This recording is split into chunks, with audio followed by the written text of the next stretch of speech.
ಅದು ಗಟ್ ಡ್ಯಾಮೇಜ್ ಗಟ್ ಅಂದರೆ ಕರುಳನ್ನು ಡ್ಯಾಮೇಜ್ ಮಾಡಿಬಿಟ್ಟು ಅಲ್ಲಿಂದ ಇನ್ಫ್ಲಮೇಷನ್ನ ಜಾಸ್ತಿ ಮಾಡುತ್ತೆ. ಸೊ ಇನ್ಫ್ಲಮೇಷನ್ ಜಾಸ್ತಿ ಆಗುವಾಗ ಅದರಿಂದ ಅವ್ರಿಗೆ ಮಂಡಿನಲ್ಲಿ ಆರ್ಥರೈಟಿಸ್ ಆಗ್ತಾಯಿತ್ತು ಮತ್ತು ಸ್ಪ್ರೈನ್ ಆಗ್ತಾಯಿತ್ತು, ಲಿಗಮೆಂಟ್ಸು ಸ್ಪ್ರೈನ್ ಆಗ್ತಾಯಿತ್ತು. ಅದು ಅವ್ರದ್ದು MRIನೂ ಅಲ್ಲಿದೆ. ಸೊ ನಾವು ಅವ್ರು ಫಸ್ಟ್ ಮಾಡಿದ್ದು ಬಂದು ಇದನ್ನು ಏನು ಇನ್ಫ್ಲಮೇಟರಿ ಫುಡ್ ಅದನ್ನು ಸ್ಟಾಪ್ ಮಾಡಿದ್ವಿ. ಆ ಸ್ಟಾಪ್ ಮಾಡಿದ ಮೇಲೆ ಅವ್ರಿಗೆ ಮುಖ್ಯವಾಗಿ ಇದು ಚೆನ್ನಾಗಿ ಇಂಪ್ರೂವ್ಮೆಂಟ್ ಆಗ್ತಿದೆ, ಇನ್ಫ್ಲಮೇಷನ್ ಚೆನ್ನಾಗಿ ಇಂಪ್ರೂವ್ಮೆಂಟ್ ಆಗಿದೆ. ಪೇಯ್ನು ಕೂಡ ಅವ್ರು ಹೇಳೋ ಪ್ರಕಾರ ಎಷ್ಟು ಪರ್ಸೆಂಟ್ ಬೆಟರ್ ಆಗಿದೆ? 75% ಬೆಟರ್ ಆಗಿದೆ. ಸೊ ಜೊತೆಗೆ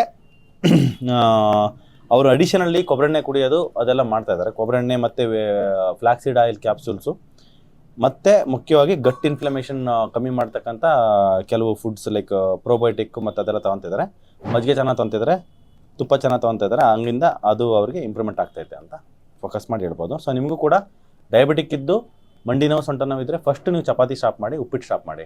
ನೀವು ಶುಗರ್ ಕಂಟ್ರೋಲ್ ಮಾಡೋದಕ್ಕೆ ಬೇರೆ ಮೆಥಡ್ಸ್ನ ಯೂಸ್ ಮಾಡಿ, ಜಾಸ್ತಿ ನಾರಿನ ಪದಾರ್ಥ ತಿನ್ನಿ, ವೆಜಿಟೇಬಲ್ಸು ಮತ್ತು ಸೊಪ್ಪುಗಳು, ಮುಖ್ಯವಾಗಿ ಕಾಂಪ್ಲೆಕ್ಸ್ ಕಾರ್ಬೋಹೈಡ್ರೇಟ್ ಲೈಕ್ ಮಿಲೆಟ್ಸು ಮತ್ತು ಅಥವಾ ಇಂಡಿಯನ್ ನೇಟಿವ್ ರೈಸಸ್ಸು ಮತ್ತು ಸ್ವಲ್ಪ ಪ್ರೋಟೀನ್ ಇಂಟೇಕ್ ಜಾಸ್ತಿ ಮಾಡಿಕೊಂಡು ಆಮೇಲೆ ಲಾಸ್ಟಿಗೆ ಕಾರ್ಬೋಹೈಡ್ರೇಟ್ ತೊಗೊಳಕ್ಕೆ ಸ್ಟಾರ್ಟ್ ಮಾಡಿ. ಆಗ ನಿಮಗೆ ಇನ್ಫ್ಲಮೇಷನ್ ಕಮ್ಮಿ ಆಗುತ್ತೆ. ಬಟ್ ನೀವು ಮಾಡ್ತಿರ್ತಕ್ಕಂಥ ಮಿಸ್ಟೇಕ್ ಏನಂದರೆ ಚಪಾತಿ ತಿಂದರೆ ಡಯಾಬಿಟೀಸು ಕಂಟ್ರೋಲ್ ಆಗುತ್ತೆ ಅಂತ ಚಪಾತಿ ಚೆನ್ನಾಗಿ ತಿಂತಾರೆ, ಅದರಿಂದ ಇನ್ಫ್ಲಮೇಷನ್ ಜಾಸ್ತಿಯಾಗಿ ಮಂಡಿನೂ ಜಾಸ್ತಿ ಆಗಿಬಿಡುತ್ತೆ. ಆ ಮಿಸ್ಟೇಕ್ನ ದಯವಿಟ್ಟು ಅವಾಯ್ಡ್ ಮಾಡಿ ಅಂತ ಹೇಳಿ ಮುಗಿಸ್ತಾ ಇದ್ದೀನಿ. Thank you.